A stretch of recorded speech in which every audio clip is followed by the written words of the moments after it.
Goeiedag en baie welkom by Stellenbosch Gemeente se aanlyn diens van vandag. Dit is vir ons goed om op hierdie manier saam met jou te wees, maar tog sal ons jou wil uitnooi, soos wat al meer mense ook na die fisiese diens toe stroom deesdae, en 'n klomp nuwe gesigte ook.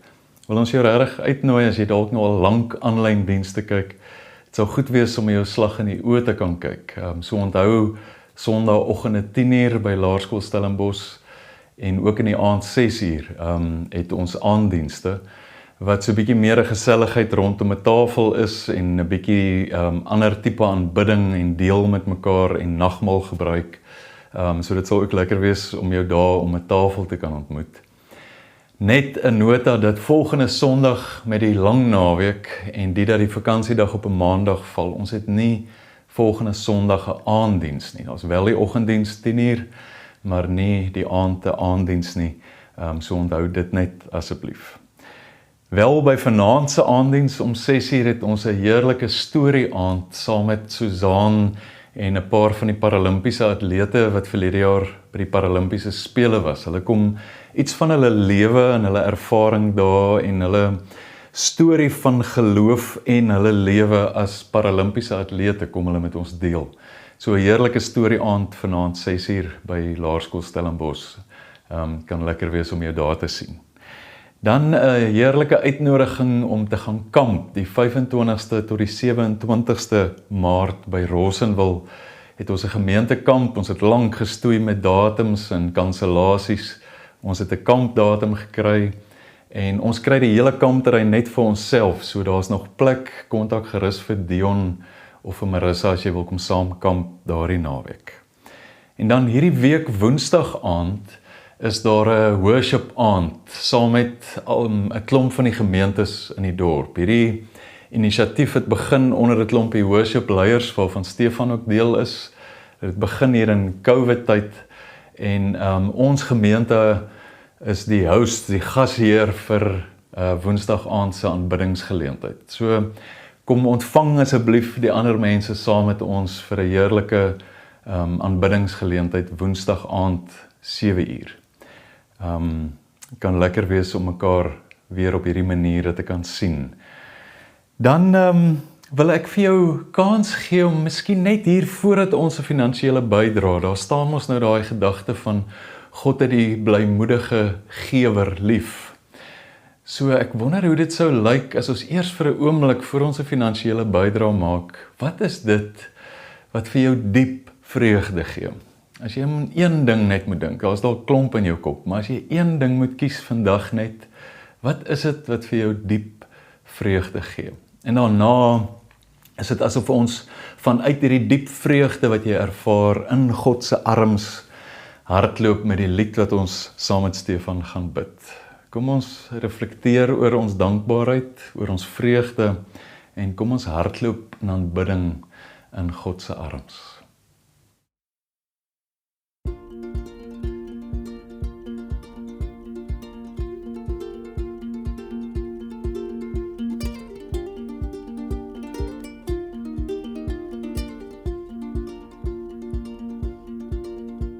We're choosing celebration, breaking into freedom. You're the song of our hearts. We cast aside our shadows, trust you with our sorrows. You're the song of our hearts. We're dancing to the rhythm of your heart. We're rising from the ashes to the stars. You're the joy, joy, joy, light in my soul. The joy, joy, joy, making me whole. Though I'm broken, I am running into your arms of love.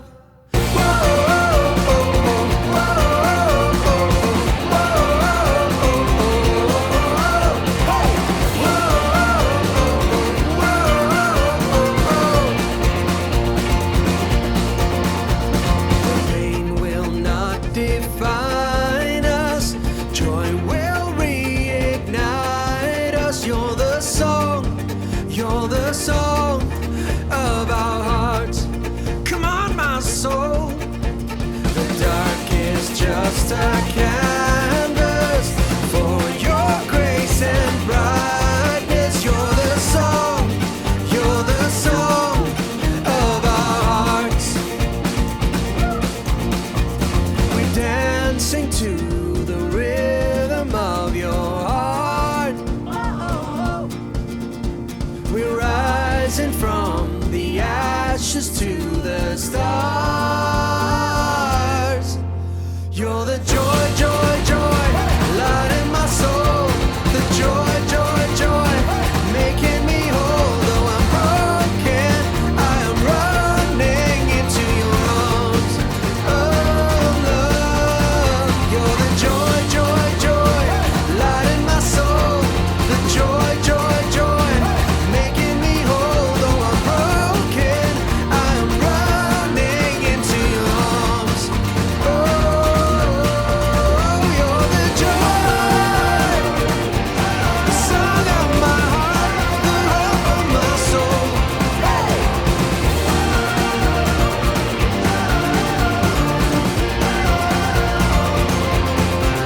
In the shadows, in the sorrows, in the desert, where the pain is, you are constant, you are present, you're the song of my heart.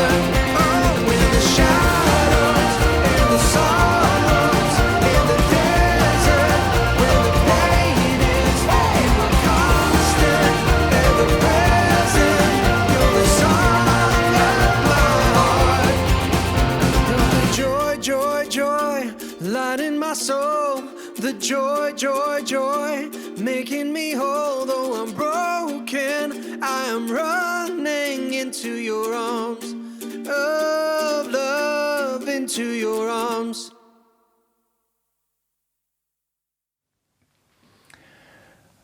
As jy nou vandag aan een ding moet dink, ons het nou gesing en reflekteer oor joy, maar ek wonder as jy aan een ding moet dink wat vir jou groot plesier verskaf. En moet nou nie te hoogdrawend of te pietisties of heilig wees nie, wees eenvoudig net mens.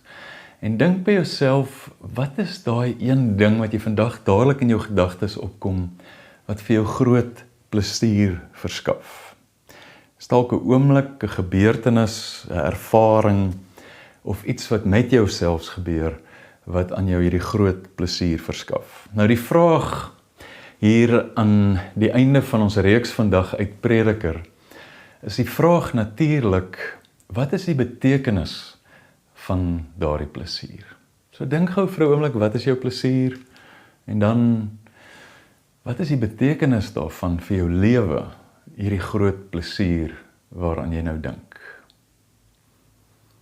Ek moet eerlik sê dat ek nogal gehoop het so in my lees van Prediker in hierdie laaste paar weke, het ek nogal gehoop dat ek sou kon preek oor die betekenis van werk, of selfs verbeel jou oor die betekenis van lyding.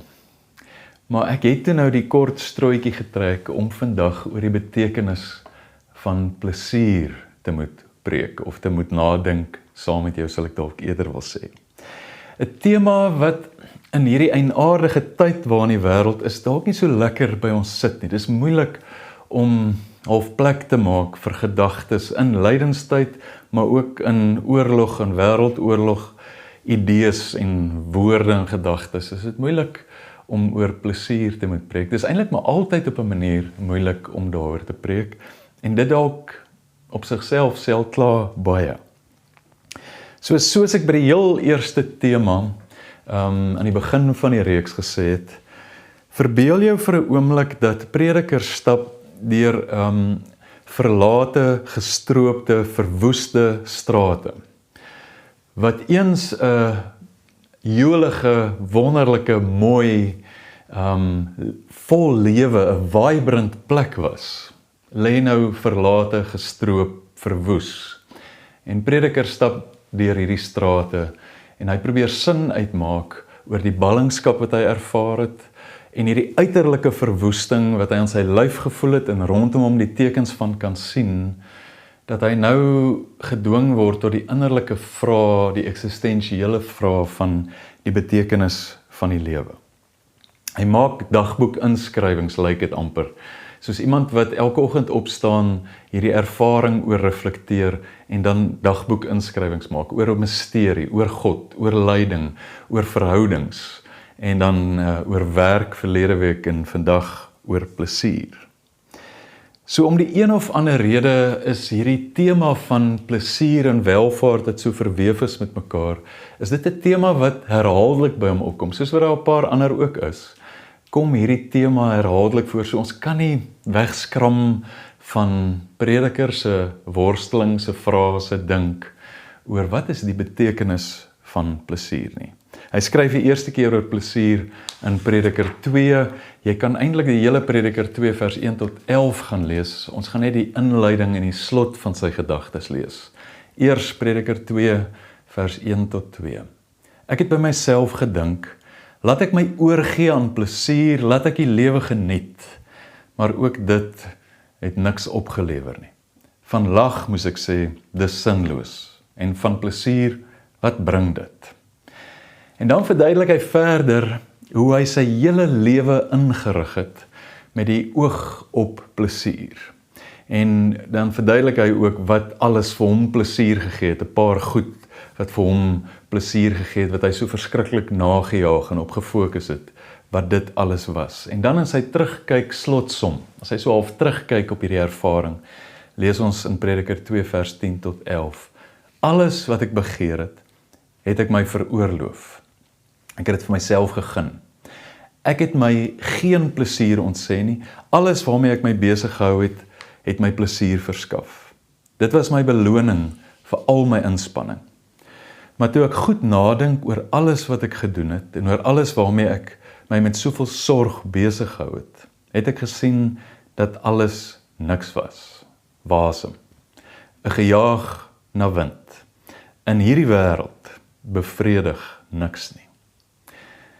En miskien verklap daardie laaste woorde van Prediker dan die eerste geheim vir wanneer ons dink en wil dink oor plesier. In hierdie wêreld bevredig niks nie. So die eerste gedagte en die eerste geheim dalk is dat plesier as 'n doel op sigself bevredig nie. Wanneer plesier die doel word, wanneer plesier ons idee oor 'n betekenisvolle lewe, ek wil amper sê kom besoedel of kom beïnvloed, gaan ons altyd honger en dors en soek na nog en na nog meer. Want dit bevredig eenvoudig nie. Ek wonder of jy dit al ervaar het, dat jy soos Prediker sê, maar ek gaan op hierdie missie om plesier na te jaag met my hele lewe. En dan by daai plek kom wat jy nog steeds hierdie leegheid in jou voel wat net nooit bevredig kan word nie. Iemand lewer kommentaar op die pleasure seekers cycle as hy skryf, when pleasure provides one's needed meaning or significance in life, then one becomes dependent on increasing amounts of pleasure. Dat as jy eers die glasie wyn ervaar het, is die een glasie later nie genoeg as dit die doel word, die plesier wat jy in die glasie soek.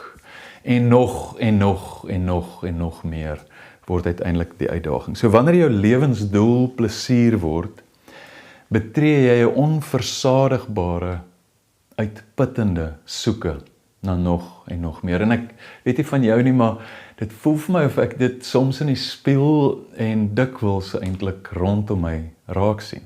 So die Prediker staan verslae. Hy het sy hele lewe gestruktureer, ingerig en gefokus om aan hom plesier te verskaf, en hy het hom geen plesier ontsê nie, hy het dit vasgegryp, kan 'n mens amper sê. En in plaas daarvan dat hierdie struktuur en fokus en gryp van plesier aan hom plesier moes verskaf, het dit juis presies die teenoorgestelde uitwerking en emosie by hom gebring. Soos Philip Yancey sê, as Ecclesiastes tells it, a wholesale devotion to pleasure will paradoxically lead to a state of utter despair. So die Prediker is in hierdie toestand van despair, van moedeloosheid. Maar hy is nie tevrede met hierdie konklusie nie. Hy dink weer 'n volgende keer in hoofstuk 5 se einde, dink hy weer verder oor plesier. Ons lees van hoofstuk 5 vers 17.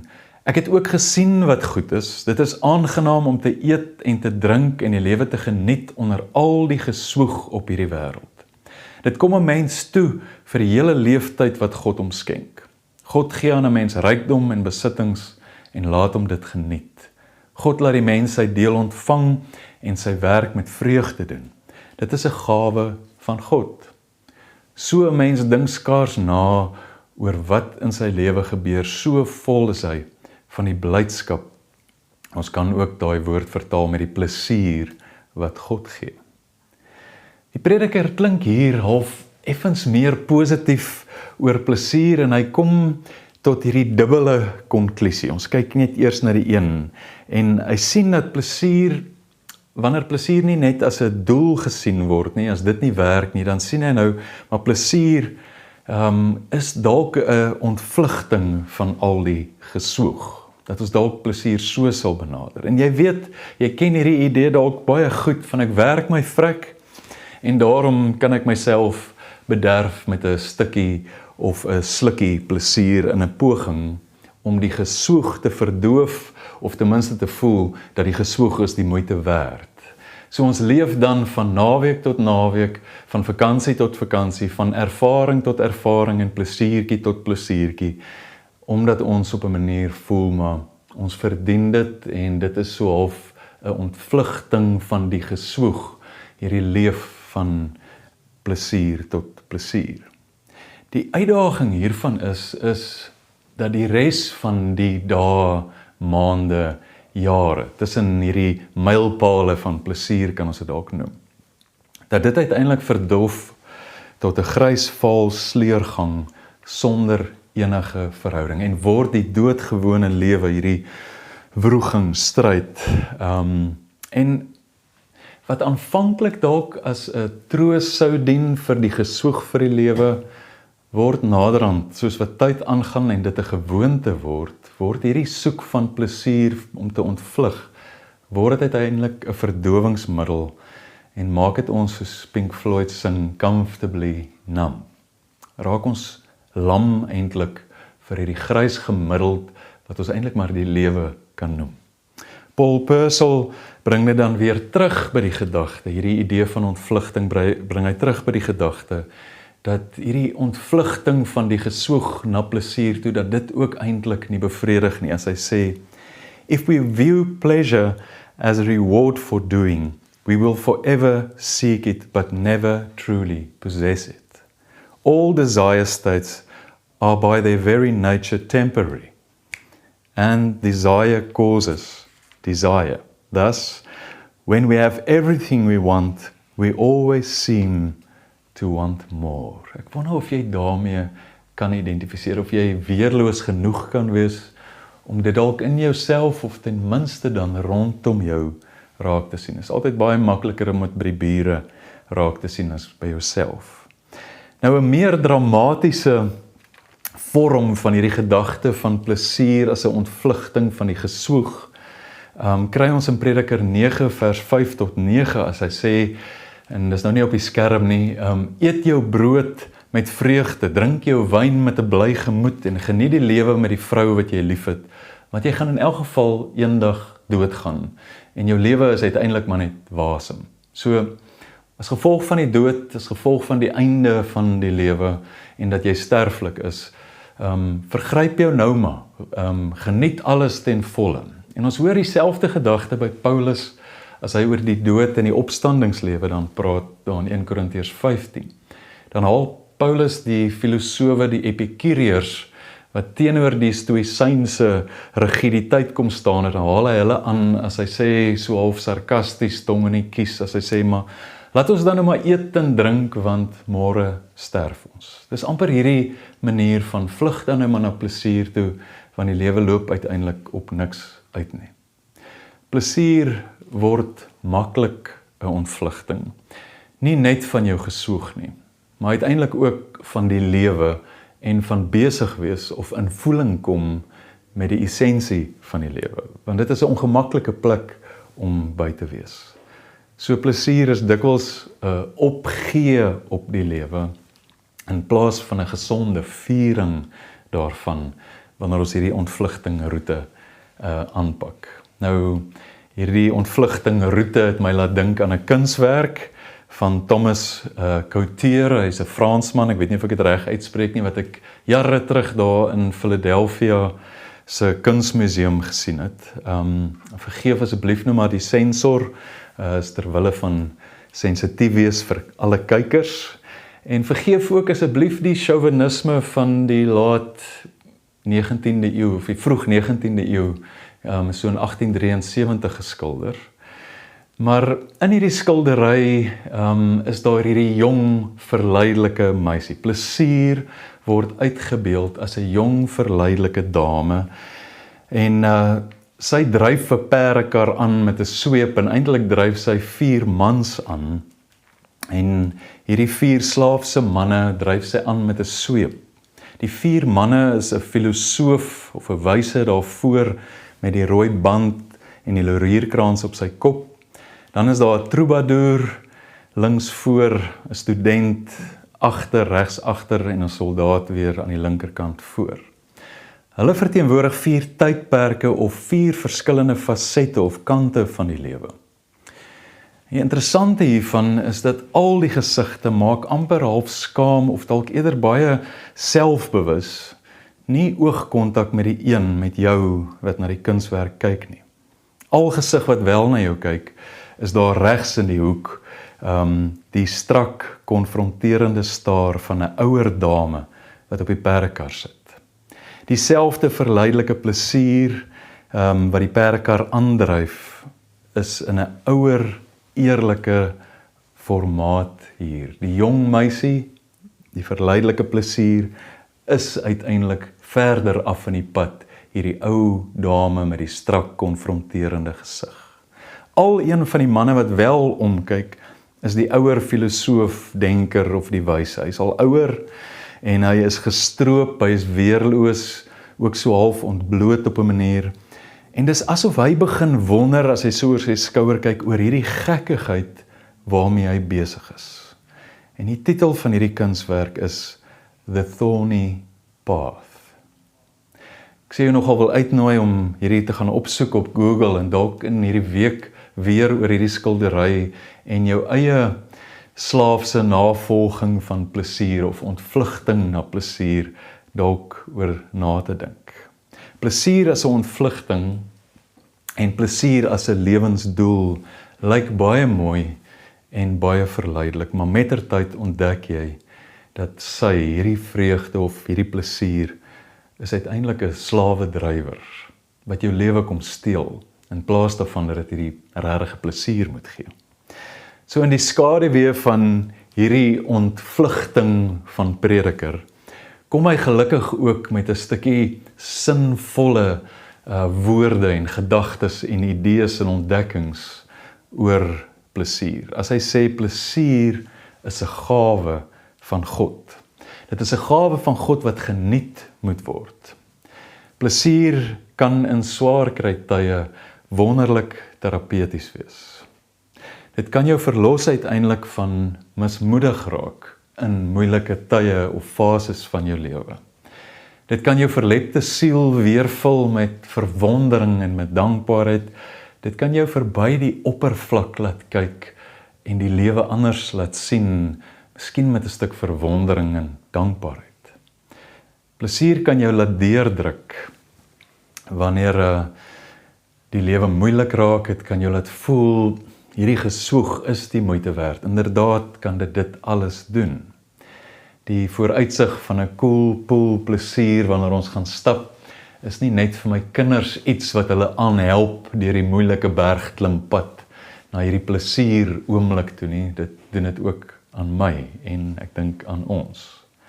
So ek dink plesier is en het hierdie wonderlike pastoraal terapeutiese effek so half langs die pad van die lewe. As jy mooi daaroor dink, God het aan ons 'n fyn rangskikte, sintuiglike senuweestelsel gegee. Hy het dit vir ons gegee, hierdie vermoë om plesier te kan ervaar. En dan het God verder gekom en hy het 'n uitspattige wonder van kleure en geure en ervarings vir ons gegee, sodat ons hierdie sintuiglike wonders van ons uiteindelik in werking kan stel en dit kan ervaar. Hy het selfs vir ons iets van sy eie kreatiwiteit gegee, sodat ons met pannekoek en suiker en kaneel 'n heerlike trooskos plesier kan maak. Ek hoor dit reën Sondag in Stellenbosch, so dis hoekom ek pannekoek kies. Shori skryf hieroor, God has made us with a capacity for ecstasy, and He expects us to use it. Wat 'n mooi gedagte. God created us with this capacity for ecstasy, vir plesierervaring, en hy verwag van ons, omdat hy al hierdie middele en wonders gegee het, dat ons dit sal gebruik. En dan bely Shori verder as hy sê, dat hy te dikwels nie hierdie vermoë van ekstatiese plesier as 'n geloofsdissipline beoefen nie. En dat hy dan agterkom, dat hy ly naderhand aan 'n kondisie wat hy noem soul fatigue. So ek wonder of jy in voeling is met wat is die ekstase potensiaal wat God vir jou gegee het, wat jy nie ontgin nie. Wat is dit wat vir jou en jou unieke persoonlikheid, jou unieke plek van lewe, jou unieke samestelling van verhoudings, wat is dit wat vir jou regtig hierdie plesier gee, wat jy voel, maar God gee vir jou die opdrag om hierdie plesier te beoefen as 'n geloofsgewoonte. Want hierdie, sê Shori, gaan ons op 'n manier verlos van soul fatigue. So dit is wat ek so redelik vinnig oor Prediker se gedagtes oor plesier hoor, maar kom ons druk ten slotte nog so een tree verder. Wat is die betekenis van plesier wanneer ons vol ontzag bewus van God leef? Hoe sou ons vol bewus wees van God se, met ontzag bewus wees van God? Daai vrees van die Here of dien van die Here wat die Bybel van praat. As ons so sou leef, wat sou die effek daarvan wees op plesier? En die betekenis van plesier. Want onthou, soos ons heel aan die begin gesê het, ons moet amper, ons moet Prediker lees, elkeen van hierdie dagboek inskrywings oor die verskillende fasette van die lewe moet ons lees, een keer, want hy is verskriklik, meer as ons, wat ons dalk bereid is hy baie eerlik oor hierdie eksistensiële vrae waarmee ons worstel in die lewe. Hy is weerloos, baie hard, eerlik oor hierdie fasette van die lewe. Ons moet dit een keer lees, maar dan het ons gesê met ons dit dalk weer 'n keer lees. Deur die redakteur van Prediker se gedagtes, wat daar aan die einde van Prediker skryf, dat ons dit dalk deur sy slotsom lens weer moet lees, en weer daarna moet dink oor iets soos plesier vandag. So die outeur of die redakteur se konklusie in Prediker 12 vers 13 is dit, as hy sê, die slotsom van alles wat jy gehoor het, is dit, dien God, leef met hierdie bewondering en ontzag, bewus van God, en gehoorsaam sy gebooie of sy riglyne.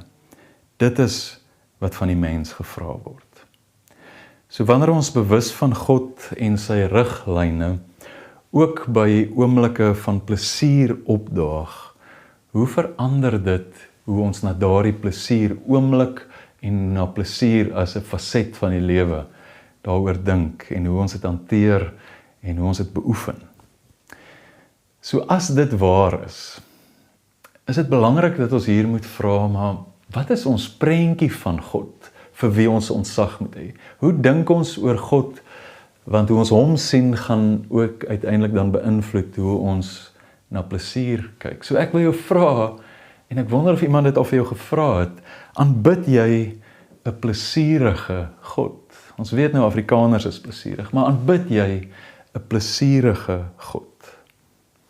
Of het jy ook soos ek, en ek dink dit was sonder bedoeling, maar ergens in ons lewe half meer blootgestel aan 'n strak, beperkende, kwaai skoolhoof wat op die stoepe van die lewe rondloop en kyk dat ons nie te veel pret het nie. Het jy dalk ook so 'n prentjie van God, want dan gaan jy beslis op 'n sekere skuldgevoel manier oor plesier dink en gaan jy dit amper so half skelm beoefen in jou ontvlugting of dit jou lewensdoel maak.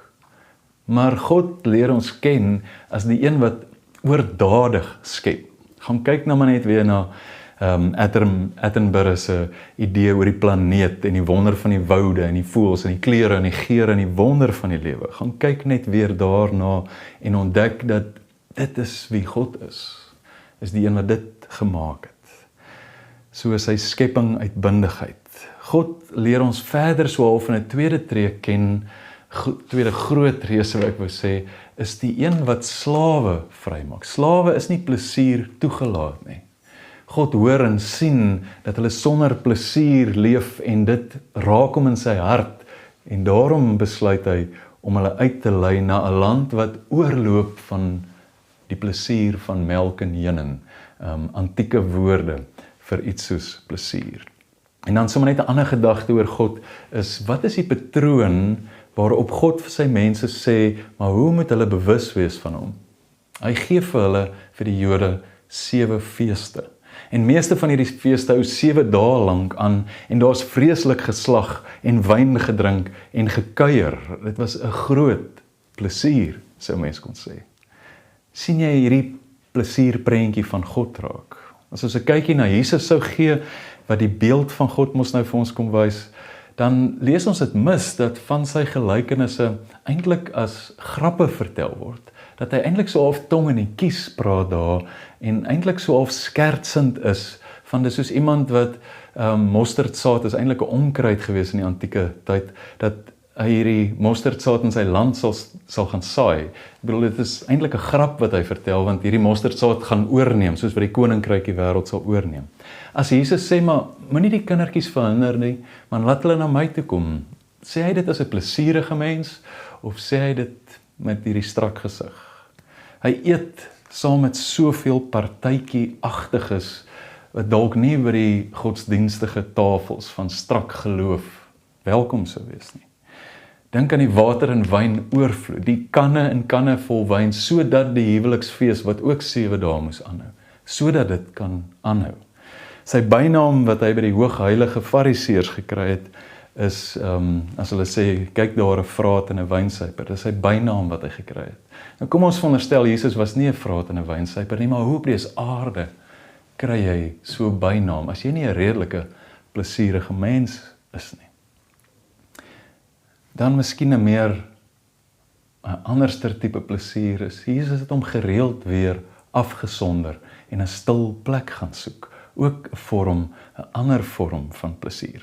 So hierdie soek van God, en ek doen dit deur hierdie tekste en voorbeelde, en hierdie bewus wees van God, kom uiteindelik en kom verander die aard van plesier. Laat ons anders kyk na plesier en anders dink oor plesier.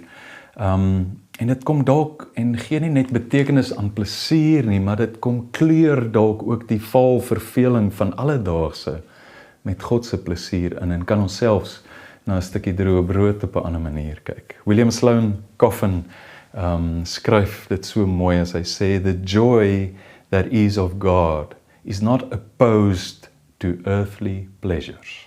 Rather, it infuses them with a foundation of meaning." Om met God te doen te hê in die doodgewoon alledaagse plesiere, is om aan plesier 'n nuwe betekenis, 'n nuwe waarde, 'n nuwe inhoud, 'n nuwe rol in ons lewens te gee. So plesier op sigself het dus nie betekenis nie.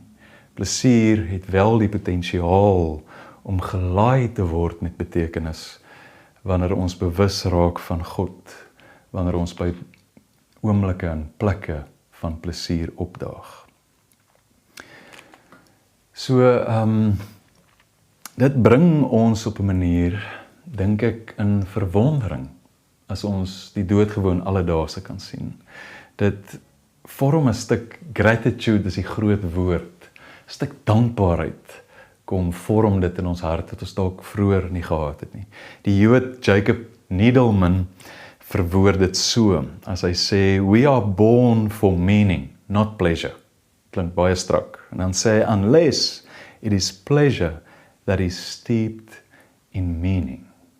So as ons plesier dalk 'n nuwe betekenis kan gee, dan kan ons dalk sê, maar ons is juist dalk vir plesier gemaak. Ek hou van Leonard Sweet se gedagte, ek kan nie onthou of iemand aanhaal nie, maar hy sê, veronderstel jy kom by die hemelpoorte aan, soos wat ons mos nou maklik verkeerdelik dink, ons kom by die hemelpoorte aan en nou Petrus keer ons voor en hy vra nie vir ons wat is al die sonde wat jy gedoen het of op grond waarvan moet ek jou toelaat nie, maar hy vra vir jou eenvoudig net die vraag, did you have a good time? Veronderstel as dit die vraag is wat vir jou gevra word en dan sê hy, en dan sal hy daarvan hou om 'n tweede vraag by te sit. Did you help others to have a good time? Was die lewe vir jou 'n plesier en het jy ander gehelp om die lewe as 'n plesier te ervaar? So nou bly die vraag, hoe doen ons dit? Hoe kan ons bewus raak van God in oomblikke van plesier en in oomblikke van grys normale alledaagsheid? Hoe kan ons bewus wees van God verhoog met die verwagting dat dit ons idee en selfs ervaring van plesier anders betekenisvol sal ervaar? Daar is 'n ou gewoonte wat die Jode beoefen en is 'n ou gewoonte wat ons steeds beoefen en dit is die seëngebed voor etenstyd. Sal pa of enigiemand anders om ons tafel as jy by ons huis kuier, sal iemand dan bid vir die kos. En die Jode se aanvanklike idee hieroor kom van die woord barach, wat die stamwoord of baruch, wat geseënd of seën beteken. En as jy die een vokaal daar verander in die Hebreëus, dan is dit 'n groot dam water. Onthou, dis mense wat deur die woestyn en in die woestynlandskap geleef het. So 'n groot dam water wat jy ontdek het in die middel van die dor woestyn was 'n groot plesier.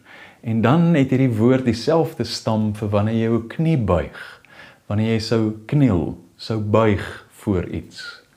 So die hele idee vir hulle, wanneer jy voor 'n geleentheid, soos om te eet, of wanneer jy voor 'n groot geleentheid die seën sou vra, sê ons, is eintlik 'n seënerkenning. Dis eintlik 'n dankbaarheidserkenning vir dit wat ek in verwondering ontvang, en nie 'n seën wat jy probeer afbid of afvra nie. Jy sê hierdie is 'n seën en daarom smaak dit anders. Daarom kyk ek anders, tree ek anders op hierso. So hoe sal dit lyk wanneer jy voor elke plesier, in elke plesier en dwars deur elke alledaagse sou bid? Hierdie is 'n wonderlike geskenk wat ek nou ontvang. Ek het die gawe van ekstase ontvang, ek het die wonder van die skepping ontvang, en God gee vir my die kreatiwiteit om hiermee in verhouding te tree. Hoe sou dit jou ervaring van die alledaagse en van plesier oomblikke dalk verander? Die Westminster se kleine katekismus, waarmee kinders geleer was, begin, en dit is geskryf daar in 1646, begin met die vraag, what is the chief end of man? Wat is die betekenis vir die mens? En dan is die antwoord, man's chief end is to glorify God and to enjoy him forever. Wat 'n mooi gedagte. Hierdie het jare terug so hard tot my gepraat, wat altyd probeer gehoorsaam wees, en altyd probeer reg doen, en altyd probeer reg dink en reg bid en reg wees.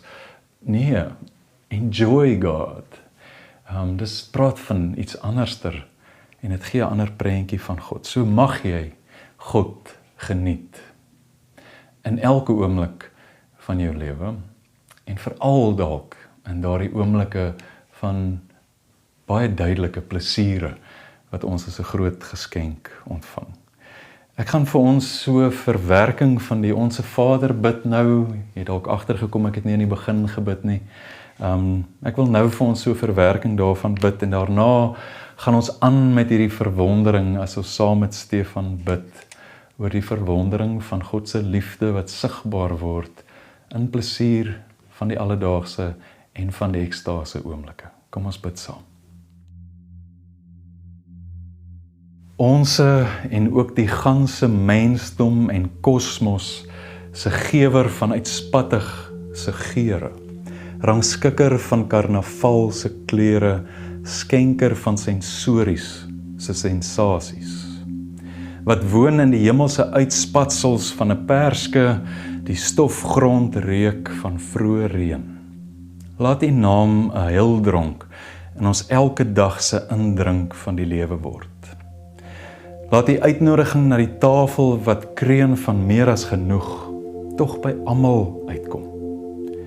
Laat U genade genietinge geil in ons gedagtes en uitdeelhande bot, soos in elke ekstase oomblik, net so, ook in die alledaagse.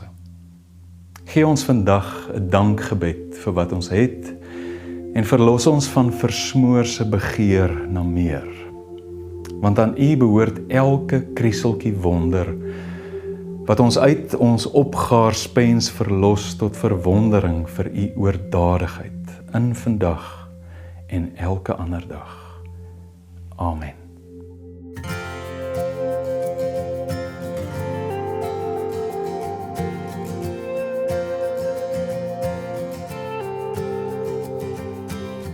Over the mountains and the sea, your river runs with love for me.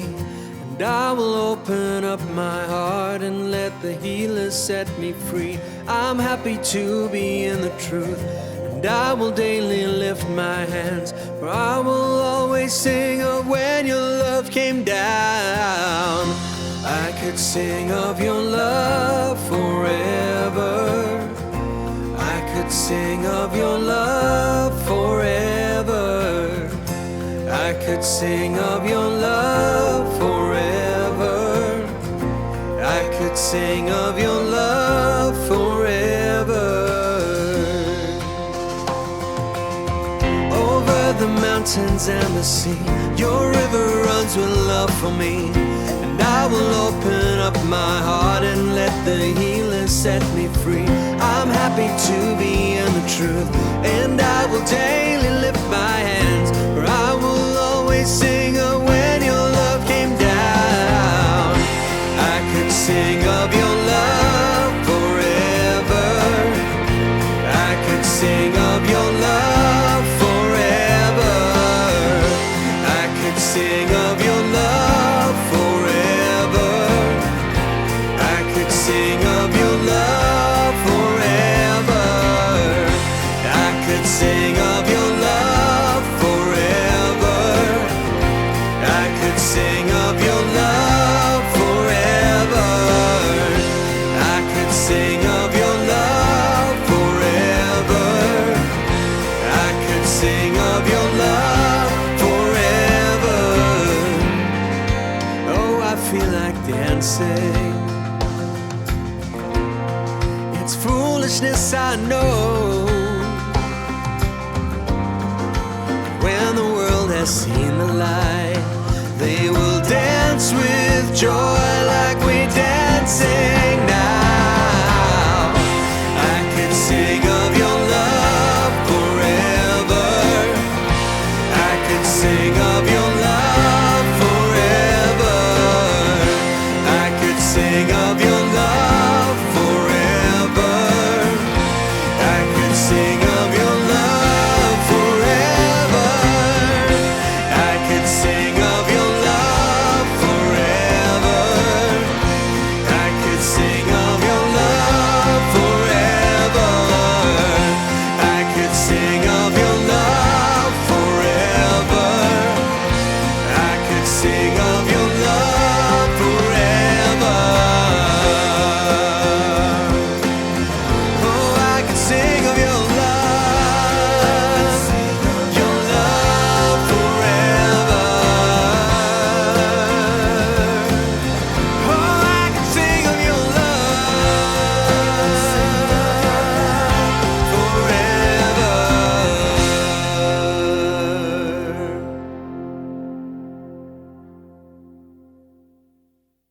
Ek groet jou vandag met Nehemia se woorde aan die volk wat probeer het om hierdie landskap wat verwoes is, daai landskap waarin Prediker loop, het hulle begin om dit te herstel, om die plesier en die wonder weer heel te maak. En dan groet Nehemia hulle daar op 'n stadium in Nehemia 8, dan sê hy vir hulle, gaan vier fees, eet en drink en deel uit aan die wat niks voorberei het nie.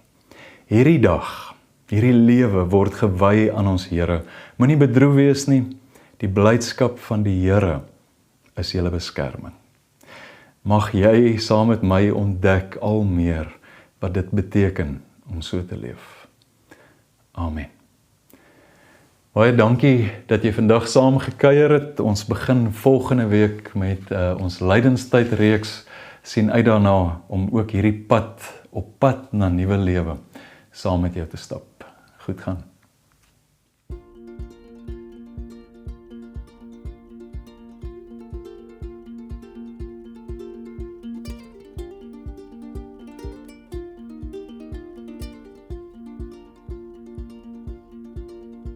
We're choosing celebration, breaking into freedom. You're the song of our hearts. We cast aside our shadows, trust you with our sorrows. You're the song of our hearts. We're dancing to the rhythm of your heart. We're rising from the ashes to the stars. You're the joy, joy, joy, light in my soul. The joy, joy, joy, making me whole. Though I'm broken,